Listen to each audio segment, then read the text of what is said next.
નમસ્કાર ખેડૂત મિત્રો, આજે છે તારીખ 12 ઓગસ્ટ 2026 ને વાર છે આજે બુધવાર ને આજે આપણે કપાસના તાજા બજાર ભાવ જાણીશું, જેમાં મિત્રો આજે રેકોર્ડ બ્રેક ભાવ તળાજા માર્કેટ યાર્ડની અંદર નવા કપાસની આવક સાથે નવા મુહૂર્ત ભાવ 2600 રૂપિયા છે કપાસની અંદર બોલાયા હતા। બાકી એવરેજ તમામ માર્કેટ યાર્ડમાં અત્યારે મિત્રો 1900 તેમજ 1900+ કપાસની બજાર ટકેલી જોવા મળી રહી છે। હવે ધીરે ધીરે મિત્રો નવી સિઝન નજીક આવી રહી છે અને નવા કપાસની આવકો જોવા મળી રહી છે અને કપાસના સારા એવા મુહૂર્ત ભાવ નોંધાઈ રહ્યા છે। આ મુજબ મિત્રો નવી સિઝનમાં ભાવ કન્ટિન્યુ ચાલે તો ખેડૂતો ભાઈઓ માટે સારું ગણી શકાય। તો ચાલો મિત્રો આપણે જાણી લઈએ કે આજે કપાસના ભાવ શું ચાલી રહ્યા હતા।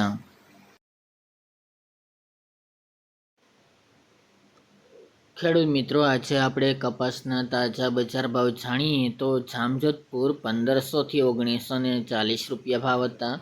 સાવરકુંડલાની અંદર 1400 થી 1500 રૂપિયા, અમરેલીમાં 1500 થી 1500 રૂપિયા, ધારી 1520 થી 1520 રૂપિયા, રાજકોટ 1490 થી 1941 રૂપિયા, બોટાદ 1900 થી 1905 રૂપિયા, જેતપુર 1236 થી 1918 રૂપિયા, જસદણ 1600 થી 1948 રૂપિયા, બાબરા 1650 થી 1918 રૂપિયા અને તળાજાની અંદર 2600 થી 2600 રૂપિયા જે નવા કપાસના ભાવ બોલાયા હતા। તો આ હતા મિત્રો આજે તમામ માર્કેટ યાર્ડના કપાસના તાજા બજાર ભાવ।